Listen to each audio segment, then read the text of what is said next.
Hello film fans and welcome to this episode of the Sherlockian. Now, are you suffering from withdrawal symptoms after the end of Frozen Planet 2 last week? And have you watched Frozen Planet 1 and still haven't satiated your desire for more Arctic and Antarctic wildlife-based shenanigans? Well, if so, I've got some good news, because today I'm going to be reviewing Life in the Freezer, the instalment of the Life series which looked exclusively at Life in the Antarctic. Now, I've always felt a bit sorry for Life in the Freezer because I think it gets a bit sidelined. I mean, documentaries like Planet Earth and Blue Planet and Life all got sequels, and obviously we've recently had the sequel to Frozen Planet. But despite the fact that Life in the Freezer is essentially the forerunner of shows like Frozen Planet, it never got the same kind of credit, or at least hasn't been kind of given the sort of the sequels that maybe it deserved. I actually couldn't remember a whole lot about Life in the Freezer. I remembered vaguely one scene from it, which showed a group of seabirds feeding on, I think, the remains of a whale carcass after orcas have finished hunting. But other than that, I couldn't really remember a lot about it. And then so I watched it because I was quite interested, and obviously to make this video. And I was actually surprised at how good it is. For a start, it's got an absolutely gorgeous score. George Fenton, I think it was, who did the score for it. And it's used in a very simple way. It's generally used to sort of add sort of musical background to scenes that don't really have much audio, or that David Attenborough, or presumably to give David Attenborough a bit of a rest from talking for a while. But it's gorgeous, really, really pretty, and kind of like idyllic looking, and particularly fits really well into the kind of the underwater scenes. There's a really gorgeous selection of shots where they actually went underwater and filmed the bottom of icebergs, because of course everybody knows that most of icebergs are underneath the water, but what's really cool is they look so much different from what icebergs look like from above the water, which sounds kind of logical but really takes your breath away when you see it up close. So, for example, obviously, icebergs, generally speaking, above the water have kind of like curved surfaces. Sometimes they've got holes in them because they're shaped by the wind and by the weather up above. But icebergs below the water have these gorgeous kind of grooves sort of cut into the sides of them. It looks almost man-made. It's absolutely amazing. It looks a bit like a pipe organ. And that apparently is due to sort of air bubbles being released, which gives you the kind of these like striated patterns on them. It looks absolutely amazing. And it's also got some absolutely gorgeous shots, again, as I mentioned, of sort of seals and penguins underwater, which looks absolutely fantastic, really idyllic. And there was a great quote I found while I was researching for this video by one of the cameramen, who actually said that he was amazed by how actually warm it was under the water. He didn't feel cold. Obviously he was wearing, proper Antarctic-based scuba gear. He said the only bit of his body that actually felt cold was the mouth around his regulator. And that froze immediately, he said, so he didn't feel cold after about 2 seconds because it was, numb. So what was amazing was he just described how quiet it was under there. He said it could be howling a gale above the surface, but it was gorgeous underneath and so peaceful, which is amazing. The other thing which I vaguely remembered from this series was a controversy. Now, apparently, a critic in the Independent newspaper, which he was and still is a British newspaper, called A.N. Wilson, actually criticised Alistair Fothergill and David Attenborough for the leopard seal sequence. Now, obviously, we're quite used to seeing leopard seal sequences of them eating penguins. It happens a lot. And I never got really bored of it because, as I've mentioned before on this show, that I really, really like leopard seals. So it's never got dull for me, but it is kind of a cliche, isn't it? If you're doing a documentary about penguins, you've got to have a leopard seal in it. It's kind of, you need a villain, and the leopard seal is the easiest one to choose. But apparently, obviously wasn't as well known back then as it is today, because A.N. Wilson criticised the BBC and claimed, without any basis at all, it has to be said, that basically that footage of the leopard seal playing with the chin-strap penguins, that one is fake, he said. He said basically what the crew must have done is they must have grabbed a few penguins off the beach, which would be easy to do because obviously they're not really used to humans, so they're not scared of them at all. And then they obviously went out there in a boat and waited until the leopard seal got in the water and looked hungry and then started throwing baby penguins into the water. And then it, obviously killed and ate them. Now, I don't know whether this means I've got a really nasty sense of humour, but I do have to admit the idea of Alistair Fothergill and David Attenborough out there throwing baby penguins to a leopard seal is quite funny. I kind of had this weird kind of like newspaper cartoon in my head of like David Attenborough, standing behind a man with a camera and then sort of gaily throwing in penguins, and this like big leopard seal with his mouth wide open, waiting to receive them like a basketball hoop. I should just clarify that Alistair Fothergill threatened to sue the Independent newspaper over these allegations, and they very speedily retracted them and paid an undisclosed amount of money in order to avoid a court case, which they then donated to the Penguin Colony Foundation Fund, whatever it's called, on the Falkland Islands. So, I mean, some good definitely came out of it, and the sequence, I have to say, is absolutely brilliant. It's probably, I would say, the best leopard seal hunting sequence that I have seen on a documentary. That's quite a big claim, I know, because there's a lot of them, but I think it probably is. It's amazing. Starts off with the baby penguin sort of moving through the brash ice, and then you actually see the leopard seal's head come up right next to one. You realise how big they are and how small the penguins are by comparison. It's huge. It's like it could swallow it in one gulp. And then it basically starts to hunt it, and obviously it's not much of a contest because it's quite a small baby penguin, and the leopard seal is clearly bigger, stronger and faster than it, and then it just begins to play with it, and it's amazing because they got the camera so close. As I've mentioned before, leopard seals aren't frightened of people at all. If anything, they're quite curious about them.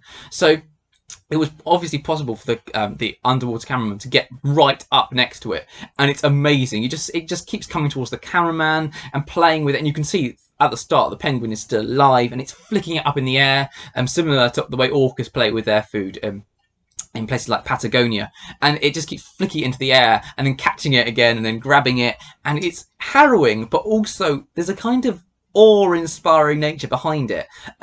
You do genuinely feel sorry for the penguin, but at the same time, you are kind of awestruck by the power and the strength of this gorgeous predator.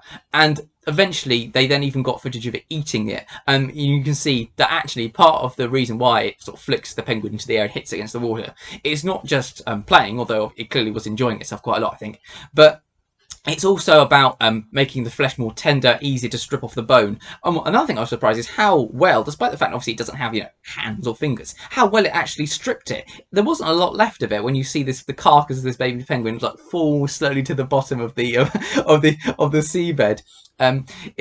All that's really left is its head, its flippers, and its feet, which look huge. It has to be said. It makes you actually sort of appreciate the anatomy of penguins a lot more. At least it did for me, anyway. Also, I really like the fact that they actually showed another sequence in an earlier episode where you see two leopard seals playing with each other, because quite often leopard seals are just sort of relegated to the villain role, aren't they? They just hunt penguins, and that's all you really see them doing. I know Frozen Planet 2 obviously showed orcas hunting a leopard seal, which is obviously very unusual behaviour. They're the first people ever to film it. But you don't often see them really do anything else. So to see them interact with each other, and there's quite sort of lovely sort of underwater ballet that they performed with each other, was really pretty. And the score, again, really accentuated that scene, I thought. And the other bit I really enjoyed as well was the bit, first of all, David Attenborough.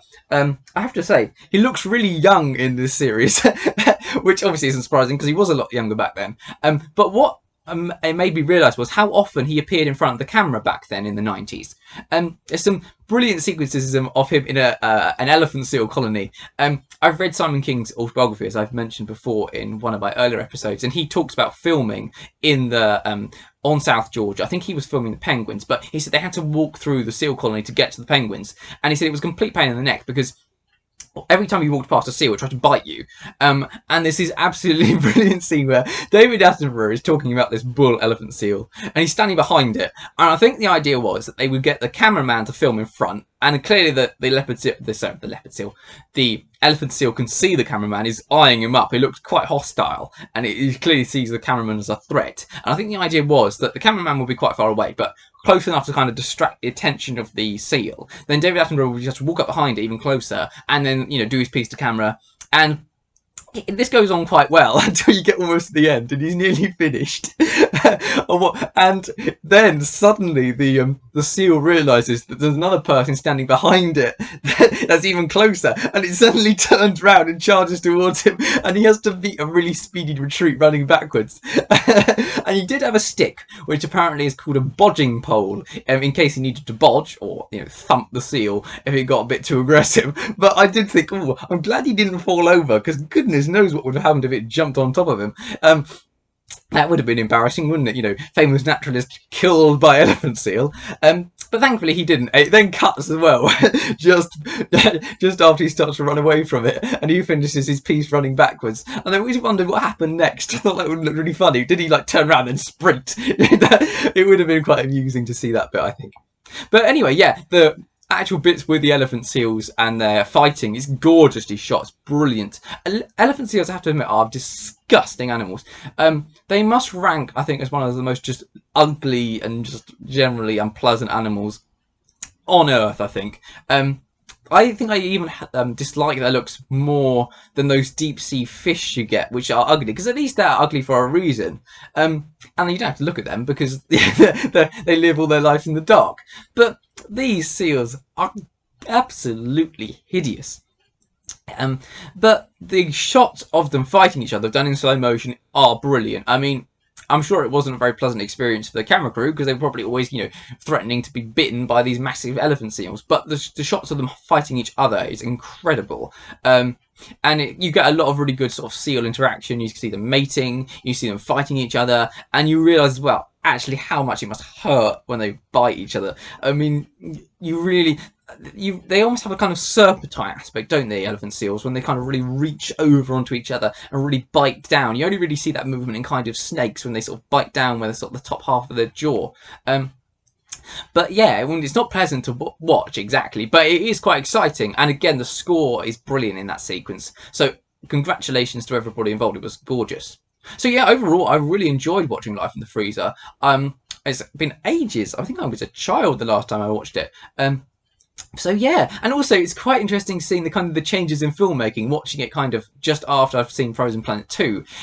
What's really cool is that I'd always kind of assumed that kind of things like music were actually a modern thing, that they sort of brought that in to make them feel more cinematic. And I think the use of music in modern wildlife documentaries is more cinematic, and they use it to accentuate certain sequences. Whereas in this, when they do use music, it's kind of like an interlude. It's kind of like, yeah, we couldn't really think of anything interesting to say about this bit, or David Attenborough had run out of commentary, so we're going to show you a shot now of penguins swimming, and there's a nice bit of score in the background. A bit like, they used to have an intermission halfway through films. There'd be like a short break to go and get an ice cream. It felt a little bit like that.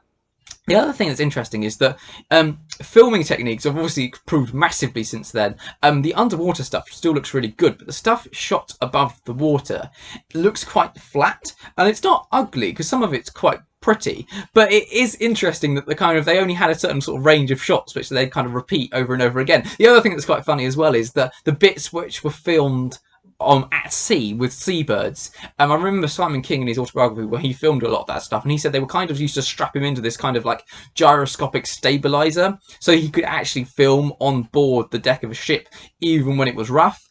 And it's quite funny hearing him write about things like that and seeing it now again, because what's really funny about it is that, and I don't want to sound too petty, but it's still goes up and down a lot. You can still tell it was filmed in rough weather.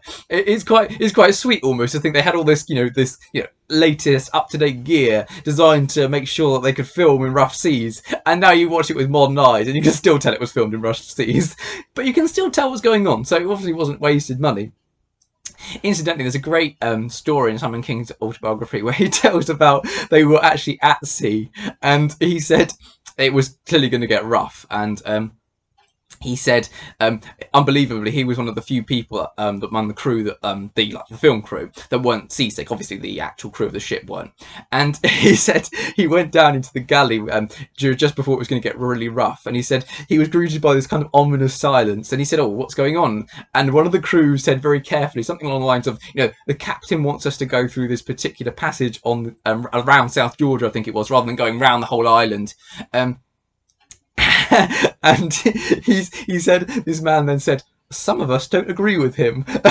And he said it was just this really ominous silence, a bit like, you know, Mutiny on the Bounty. Anyway, he said to the captain, so he must have looked a bit concerned, because the captain reassured him and said, oh no, it's fine, Simon, honest, you know, we've got the latest up-to-date equipment, you know, the autopilot can steer the ship much better than we can, you know, we'll go through this passage, it'll be fine, we'll save a lot of time, and, you know, don't worry. And he said, yeah, sure, you know, obviously trusting, because he thought, this man knows what he's doing. So then he goes off and he spends quite a rough night. He said it was, the weather got really rough, and he said it was quite difficult to sleep. Anyway, obviously he was, ignorance is bliss, you know, must have got a few hours sleep. Comes down in the morning, all the crew just look completely and utterly, you know, they haven't had a wink of sleep, they're absolutely exhausted. And he said the captain comes in looking really dishevelled, and everyone just looks at him, and he said, all right, remind me next time. We'll go the long way round. I just really like that story. Particularly, you know, it really shows the kind of ignorance is bliss, doesn't it? In times of that kind of situation. Anyway, to wrap this up, thanks very much for watching, film fans. I hope you enjoyed it. I certainly enjoyed going back and watching Life in the Freezer. If anyone would like me to review any more of the kind of the Life series, because they are quite iconic, a lot of them, I'd be more than happy to do it. I'll probably do it at some point anyway, but if anyone has any particular favourites they'd like to see reviewed, I'd be more than willing to give it a go. So yeah, thanks very much for watching. Feel free to subscribe if you enjoyed the video, or follow me on Twitter. A link to my Twitter account is in the description below. But yeah, thanks very much, and I'll see you in the next one. Goodbye.